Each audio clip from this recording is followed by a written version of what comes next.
Salut les amis, ravi de vous retrouver sur ma chaîne Seb Pêche au Cou TV. Aujourd'hui, j'ai décidé de sortir de ce cadre habituel, c'est le partage d'une session de pêche, plutôt pour vous faire partager un tuto sur les 10 conseils feeder que je peux donner aux débutants, afin d'éviter les erreurs que moi j'ai pu commettre en débutant le feeder, et de manière à vous faire progresser et à faire un peu plus de poissons. Donc je suis venu au bord de l'eau de manière à ce que ça soit un peu plus sympathique pour moi et également pour vous. On est toujours mis au bord de l'eau, et de bien vous faire voir justement les manipulations. On va parler de matériel, on va parler de montage, etc. Donc on va rassembler un peu toutes les questions que j'ai pu avoir des abonnés. Donc merci à vous. En tout cas, je voulais vous remercier des questions. J'ai fait une petite synthèse et pour rassembler, et puis je vais répondre point par point sur toutes les petites astuces que je peux vous apporter. Allez, c'est parti.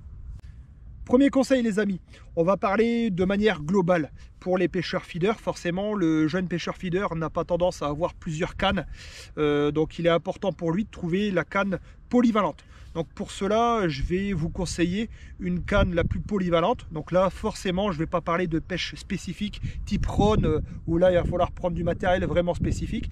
Mais pour les approches type étang, canot, etc., lac, on va partir sur un modèle qui est assez polyvalent, qui pour moi restera le modèle 3,60 m, 12 pieds. Donc là, c'est parfait. Après, l'action va être définie en fonction du type de poisson que vous allez prendre, soit une action médium ou light. Light plutôt pour tout ce qui est petits poissons, plaquettes assez difficiles, et médium pour les poissons type brème, un peu plus grosses, voire carassin, beau gardon également. Ça ne gênera pas de prendre une action médium. Alors ce tuto n'a pas pour objet de parler ou de mettre en avant des marques. Cependant, bon, des cannes feeder, il en existe dans toutes les marques, hein, Sensas, Garbolino, Matrix, je ne vais pas toutes les citer, mais il y a un point particulier sur lequel j'ai trouvé ça sympa sur les débutants. C'est-à-dire que la marque Garbolino propose une canne, c'est la Bruim, qui peut passer de 3,60 m à 3,90 m en rajoutant un seul morceau. C'est en fait un morceau de 30 cm carbone qu'on vient rajouter en fait au bord de la canne, ce qui permet en cas de vent de pouvoir rajouter ce petit morceau et de pouvoir appuyer un peu plus le lancer, de manière à avoir un peu plus de facilité, d'aisance au niveau du lancer. Donc ça c'est sympa, c'est économique aussi parce que ça évite d'avoir une 3,60 et derrière une 3,90. En une canne, on a finalement l'avantage des deux cannes 3,60 et 3,90. Voilà les amis sur la polyvalence de la canne. 3,60 m, ça ira très bien. Deuxième conseil. Alors après la canne, forcément, le moulinet. Alors quelque chose de standard, je vais vous conseiller un moulinet de taille 4000. Je pense que c'est le bon ratio entre une 3,60 et justement ce côté moulinet. Ne cherchez pas à prendre trop petit ni trop gros, ça sert à rien. Pour commencer, un moulinet de taille 4000 fera très bien les choses. Troisième conseil. Alors je reprends les conseils par rapport aux questions des abonnés. Donc j'ai fait un mix et ça me permet justement de faire comme vous voyez ces conseils. On me demande souvent si je préfère pêcher en tresse ou en nylon. Alors je vais vous répondre clairement, je pêche à 90% en tresse. Voilà, pourquoi? Parce que j'aime bien ce côté sensibilité, déjà de une. La tresse n'a pas d'élasticité, donc c'est un avantage, mais aussi un inconvénient. Il faut savoir prendre les avantages de cette tresse, mais aussi adapter par rapport aux inconvénients. Je m'explique. La tresse, comme elle n'a pas d'élasticité, forcément, au niveau du ferrage, il va falloir faire attention. C'est pour ça qu'on a tendance justement, même obligatoirement, à mettre une tête de ligne en nylon, en fluocarbone, pour amortir, de donner vraiment un peu d'élasticité. Soit une tête de ligne, soit un arraché pour pêcher très loin.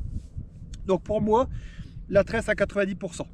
Je vous conseille, on cherche toujours, comme je vous ai dit, la polyvalence. Le jeune pêcheur ou le pêcheur débutant comme moi, la 10 centième, c'est très bien. Alors attention, il existe plusieurs types de tresses. Je vous conseille de prendre le temps, de bien regarder. On va prendre de la 8 brins. Forcément, le prix sera peut-être un peu plus cher au niveau de la bonne tresse, mais vous y serez gagnant sur vos sorties de pêche. Voilà, il faut bien que la tresse se noie rapidement. La tresse de bas de gamme, je ne vous le conseille pas. Après le nylon, je l'utilise, voilà, comme dans 10% de mes pêches, surtout quand je pêche en méthode feeder. Voilà, donc c'est des gros poissons, carassins, grosses carpes ou carpes, hein, même en carpodrome, etc. Où là, forcément, je vais pêcher en nylon parce que les départs, les rushs sont hyper importants et ça nous permet d'avoir un maximum d'élasticité, d'amortir au moins le départ du poisson avant de le travailler. Donc du 22 centièmes ou du 25 centièmes selon la taille des poissons. En général, j'utilise à 25 centièmes, ça passe très bien dans le moulinet. Ça passe très bien et ça fait le taf. Voilà en ce qui concerne le fil ou la tresse, les amis. Quatrième conseil. Alors, j'ai des questions sur le montage. Comme vous le savez, il existe plusieurs montages au feeder. Au départ, c'est sûr que c'est pas évident de s'y retrouver, soit montage hélicoptère, montage à plat avec potence coulissante, etc. Donc on repart du principe où le pêcheur feeder débutant part sur une canne. Hein, on n'a pas plusieurs cannes à notre disposition. Donc le principal, c'est de partir sur un montage que je peux conseiller. Alors attention, c'est pas moi qui l'ai inventé, hein, on me l'a conseillé et je le conseille à mon tour. Alors, je vous conseillerais de partir sur un montage polyvalent. Alors, qu'est-ce que ça signifie, un montage polyvalent? Ben, je vais vous le montrer tout simplement. C'est un montage, en fait, qui va vous permettre de passer d'un montage potence à un montage à plat sans être obligé de couper la ligne. Alors, c'est simple. Comment ça s'utilise? Ben, on met un stop float en première partie sur le fluocarbone, comme on peut voir ici. Un stop flop. Là ici on va mettre un petit émerillon avec une attache type carnassier broché, voilà. Ensuite si on peut voir, j'ai mis un petit morceau de gaine, voilà, c'est un nœud en fait, hein, et après on a un tressage sur 15-20 cm et à la fin on met un émerillon, pareil, un petit émerillon, pas attache rapide, hein, je précise, un émerillon simple, normal. Donc là on peut voir que l'émerillon, là je suis sur un montage dit à plat, on va chercher les beaux poissons. Donc je mets, c'est pareil, hein, il y a plusieurs montages possibles.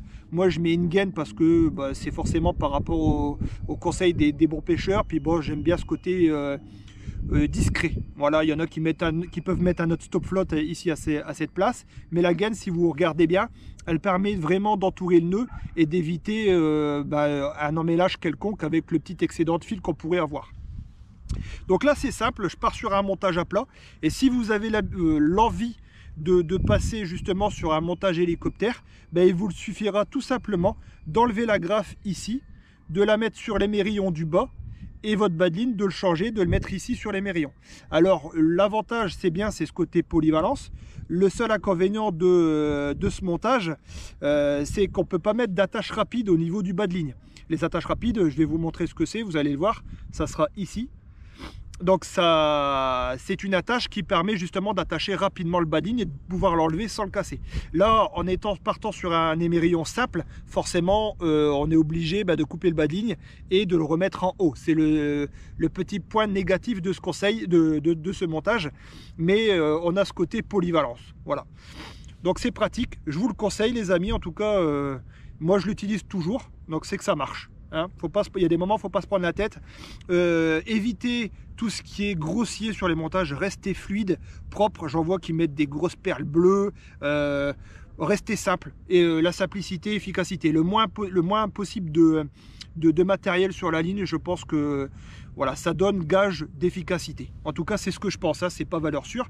Mais en tout cas, ça marche bien. Et les bons pêcheurs, on peut voir, fonctionnent aussi comme ça. Voilà les amis. Fin du conseil. Cinquième conseil les amis. J'ai plusieurs questions également sur les feeders que j'utilise.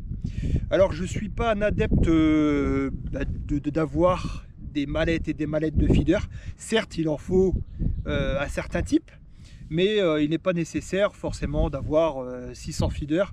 Je vois pas trop l'utilité. Pour cela, moi je pars en tout cas sur certains modèles types qui marchent très bien. En tout cas pour débuter, c'est très bien. Le premier, on le verra ici, je vais vous le mettre. On part sur un feeder sans sas, on appelle ça roquette. Donc fer.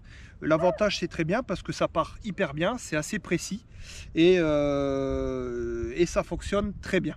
Voilà, au niveau des distances, on peut aller pêcher loin avec ça parce que le plomb est en phase terminale. Donc ça part super bien au niveau du vent, il n'y a pas de dérive. Le feeder ne fait pas ça lorsqu'on lance, ça part bien droit et forcément, précision, c'est gage d'efficacité. Donc je vous conseille celui-ci, on a plusieurs modèles, hein. Là c'est le type Garbolino. Voilà, c'est toujours le même principe, même si le modèle n'est pas le même. On reste sur un plomb en phase terminale qui confère justement une précision dans le lancer. Après, deuxième feeder que j'utilise, ceux en plastique. Alors ça c'est pareil, je fais un petit mix. Pourquoi le plastique et dans quel cas on va préférer un montage plastique, un feeder plastique, qu'un montage en fer. Alors ça je vais le conseiller surtout quand il y a beaucoup d'accros. On utilise ça sur les lacs profonds, type de barrage. Pour quelle raison? De manière à remonter plus vite le montage, le feeder. Pour éviter tout ce qui est accro ou comme on peut avoir sur certains lacs profonds, tout ce qui est grosse cassure. Au niveau de 10-15 mètres, ça arrive sur certains lacs où on a des grosses cassures avec forcément quelques accros et ça permet justement au moment du ferrage de tirer la canne vers le haut, et le fait que ça soit plastique, le plastique va remonter plus facilement, plus léger justement dans la couche d'eau, et ainsi faire remonter le poisson et éviter de perdre le poisson ou d'accrocher le montage sur une souche ou un rocher, tout autre. C'est pour ça aussi qu'il y a des moments où on voit certains pêcheurs se mettre carrément debout sur la station de manière à faire remonter encore plus vite le montage parce qu'il y a un accro, une souche, quelque chose, ça peut arriver. Dernier feeder qu'il m'arrive d'utiliser, on appelle ça les window, pardon, les feeders, j'ai fait un mix, les feeders window ici. Donc ça je les utilise, c'est pratique, ça permet de pêcher en lac, surtout de barrage où il y a beaucoup de profondeur, même en canot, etc., où il faut déposer des èches. Donc là ça permet de bourrer des èches et comme c'est une cage fermée, justement l'amorce va pas se disperser dans toute la couche d'eau. Ça va descendre rapidement au fond et là l'amorce va faire son travail en libérant les èches et on n'aura pas une perte d'amorce dans la couche d'eau ou même au fond avant d'arriver. C'est surtout dans les 5-6 mètres de profondeur où là ça commence à être intéressant d'utiliser ce type de feeder. Donc là c'est des cages Brownies et des feeders de marque Browning que j'ai modifié. C'était une petite fenêtre comme ça là, j'ai pris le soin de l'agrandir un peu plus parce que avec certains conseils d'autres pêcheurs, j'ai pu remarquer également que l'amorce avait du mal à se libérer. Donc un petit coup de Dremel, on agrandit la fenêtre, c'est du travail assez propre et ça permet d'être efficace. Voilà au niveau du choix des feeders. Sixième conseil les amis, on va partir sur les hameçons. Alors au départ j'avais tendance à faire beaucoup d'hameçons, ce qui m'arrive tout le temps d'en faire, hein. Cependant je partais sur plusieurs longueurs. Voilà, je partais sur plusieurs longueurs, des longueurs de 60, 80, 1 mètre, 1 mètre 20, et je me suis rendu compte que c'était pas nécessaire.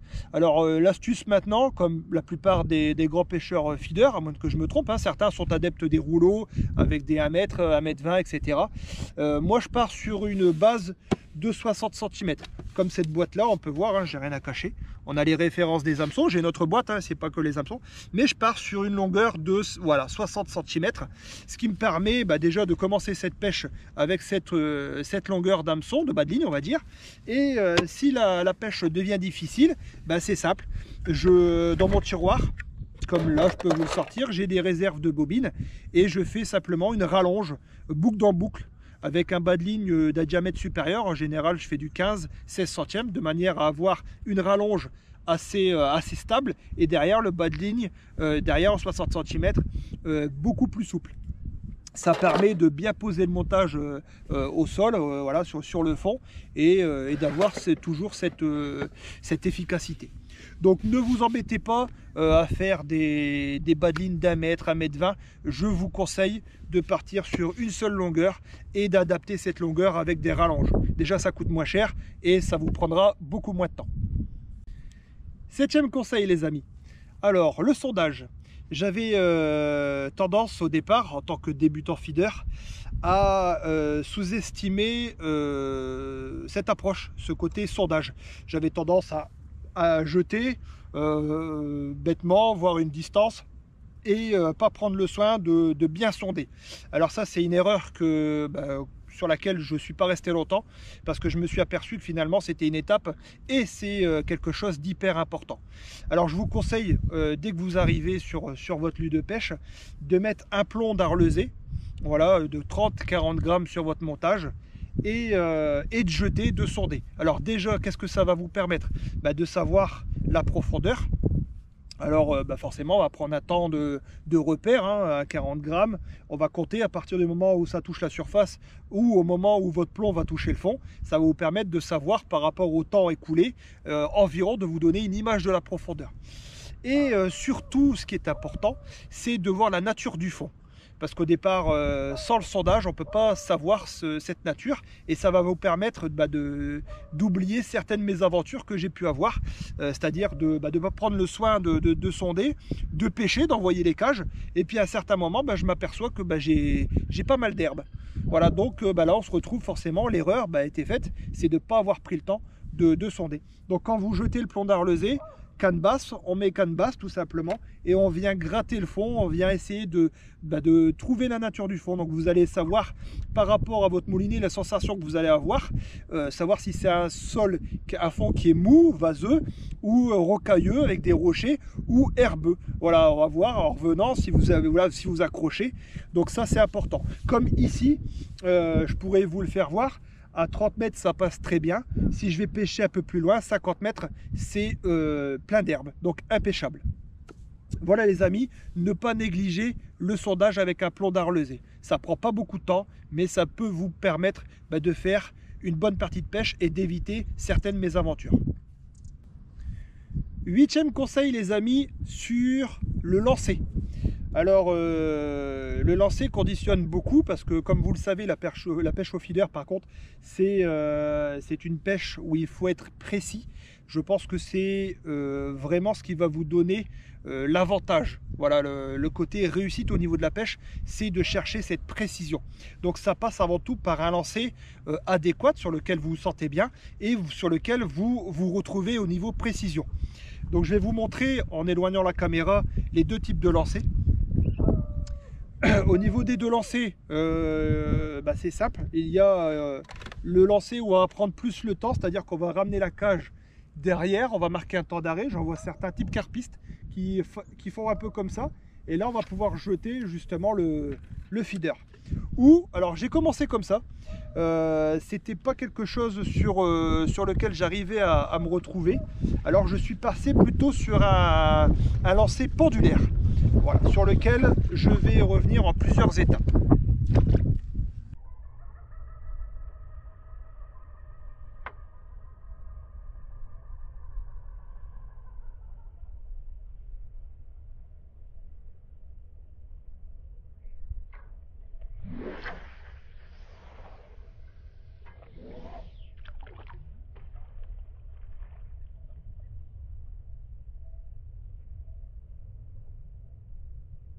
Après, moi je suis passé rapidement sur le lancer pendulaire.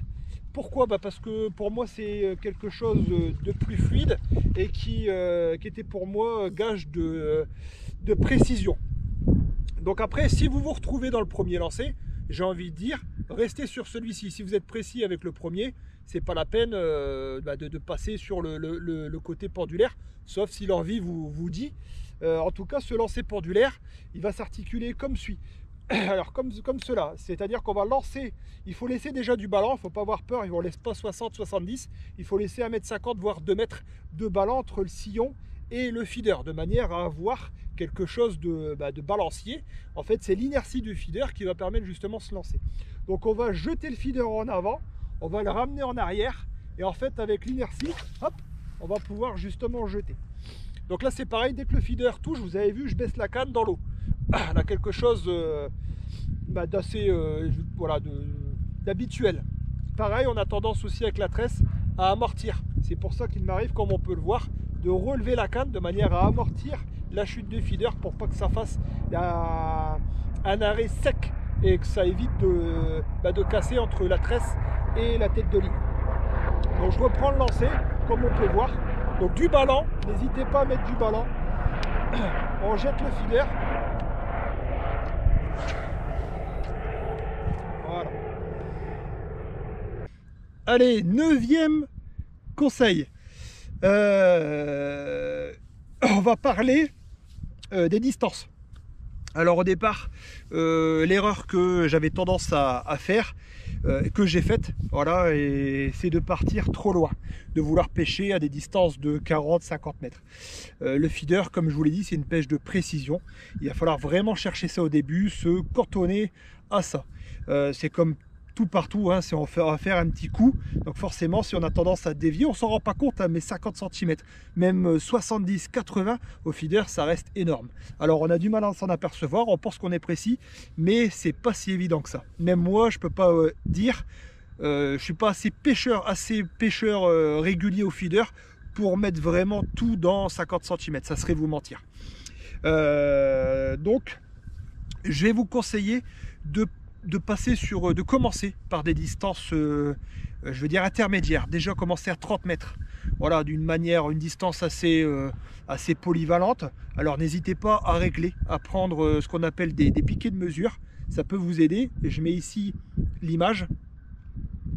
Ça peut vous aider, vous clipper, et ça va vous permettre de pêcher toujours à la même distance et toujours de chercher cette précision. Voilà, en réglant votre distance, vous allez savoir, votre feeder tombera toujours, et en cas de casse ou en cas que le lean keep parte, de pouvoir remesurer et vous remettre justement à cette distance pour pouvoir repêcher au même endroit. Donc ça, c'est vraiment le conseil que je peux donner. Partez sur 30 mètres, et quand vous allez savoir vraiment être précis à 30 mètres, là vous allez pouvoir allonger, commencer à 40 mètres, 50 mètres, et de manière à progresser au fur et à mesure. Il ne faut pas, en tout cas pour moi, hein, c'est toujours des conseils que je donne, c'est peut-être pas la bonne solution, hein, ça ne regarde que moi, mais ça vous donnera gage de progression, à aller tout doucement, mesure, voilà, étape par étape. Je pense que c'est hyper important, surtout au feeder, de ne pas aller chercher 55 mètres dès le départ. C'est un peu comme la pêche à l'anglaise. Il faut apprendre à pêcher propre à 30 mètres pour pouvoir après allonger les distances et se faire plaisir. Le but, c'est toujours de pêcher propre et de faire du poisson. Dernier conseil, les amis, le 10e, peut-être anodin, mais hyper important, le ferrage. Alors, qu'est-ce que j'ai fait comme erreur? C'est que j'avais tendance, surtout en pêchant en tresse, à faire des ferrages hyper importants, parce qu'il y a l'excitation justement de cette touche. Au niveau du sillon, on a tendance à ferrer hyper fort. Je vais vous montrer tout simplement, hein, j'avais tendance en action de pêche à avoir une très belle touche, donc forcément des beaux poissons. Ici on a des belles touches de carassin. Donc la canne vibre, le sillon part, la canne, ça arrive qu'elle sorte du support, et on prenait la canne, et paf, gros ferrage comme ça. Forcément avec la tresse, j'ai cassé pas mal de fois. Donc le conseil que j'ai à donner, c'est de vraiment prendre le temps, surtout au niveau des touches. Les très bons pêcheurs, et maintenant c'est ce que j'essaye de faire, en fait au niveau du feeder, on va ferrer très peu. C'est même pas un ferrage, on va appeler ça une prise de contact avec le poisson.